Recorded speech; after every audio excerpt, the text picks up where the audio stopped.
Au terme du Conseil des ministres qui s'est réuni ce mercredi 16 mars 2022, sous l'autorité de M. Patrice Talon, président de la République, les décisions ci-après ont été prises. Au titre des mesures normatives, le Conseil a adopté le décret portant composition, attribution, organisation et fonctionnement du Conseil national de lutte contre le VIH-Sida, la tuberculose, le paludisme, les hépatites, les infections sexuellement transmissibles et les épidémies, ainsi que celui fixant les attributs de l'administration, les tenues d'uniforme et les galons des fonctionnaires des eaux, forêts et chasses, au titre des communications. Allègement des mesures de protection mises en place pour faire face à la pandémie de la COVID-19 en République du Bénin. Depuis plusieurs semaines, la situation de la pandémie dans notre pays permet d'observer une tendance à la baisse des cas de contamination, y compris les cas graves. Au regard de cette évolution favorable, il apparaît opportun de procéder à un allègement des mesures préventives et restrictives en vigueur afin notamment de relancer les activités économiques, culturelles et sociales. À cet effet, les mesures suivantes sont levées. La fermeture des discothèques est assimilée. L'interdiction de regroupements festifs dans les lieux publics, y compris les plages. L'interdiction des rassemblements de plus de 50 personnes. L'obligation du respect de la distance de sécurité sanitaire entre les passagers à bord des transports en commun. La suspension des événements et manifestations à caractère culturel, festif, sportif et religieux. La limitation à 50 du nombre de personnes autorisées à prendre part aux cérémonies d'inhumation. La suspension de la participation de toute personne de l'administration publique et du secteur privé non vacciné contre la COVID-19 à des rencontres, réunions, ateliers, forums, séminaires, etc.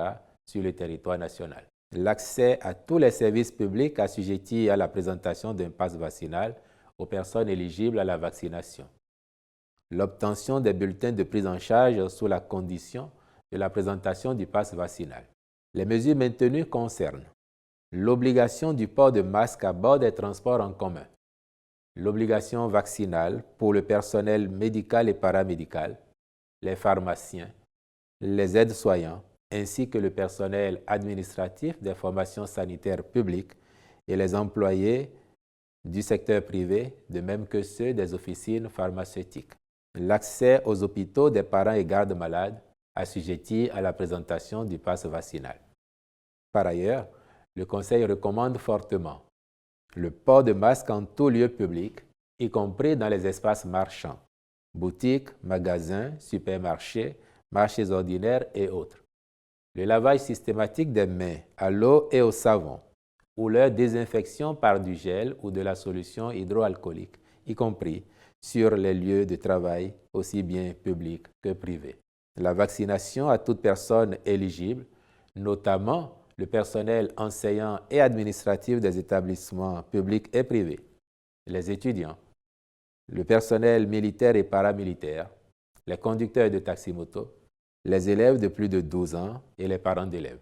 S'agissant spécifiquement des voyageurs, l'entrée sur le territoire béninois, aussi bien par les frontières terrestres, aériennes que maritimes, est assujettie à la présentation d'un test PCR négatif datant de 5 jours au plus ou d'un TDR antigénique négatif de 72 heures au plus. Quant à ceux qui sortent du Bénin, ils devront se conformer aux exigences des pays de destination.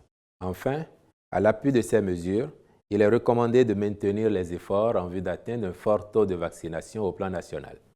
À cet égard, une exhortation est faite à tous les responsables à divers niveaux, aussi bien du secteur public que du privé, à se faire vacciner et à recommander la vaccination à leurs agents en vue de se prémunir contre la forme grave de la COVID-19.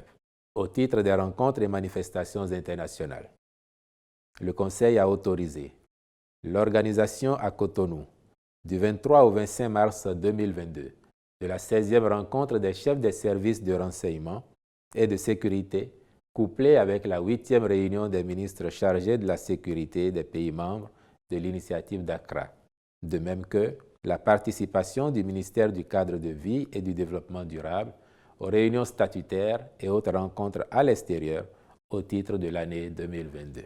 Enfin, au titre des mesures individuelles, les nominations ci-après ont été prononcées. À la Cour des comptes, sur proposition du président de cette institution, après la prise de l'ordonnance créant ces chambres et après avis du comité faisant office de Conseil supérieur des comptes, président de la Chambre du contrôle et du jugement des comptes de l'État, M. Roch Sepoignaoui David, président de la Chambre du contrôle et du jugement des comptes des collectivités locales, Mme Michelle Odette André Carena épouse Adossou, président de la Chambre du contrôle des comptes des entreprises publiques, Mme Dandi Nyamou. Dans les ministères et sur proposition des ministres, ministère du Développement et Coordination de l'action gouvernementale, directeur de la planification, de l'administration et des finances, M. Jacques Roland Amadou, ministère de l'Agriculture, Élevage et Pêche, directeur départemental de l'Agriculture, de l'Élevage et de la Pêche du Zoo, M. Évariste Gounou, je vous remercie.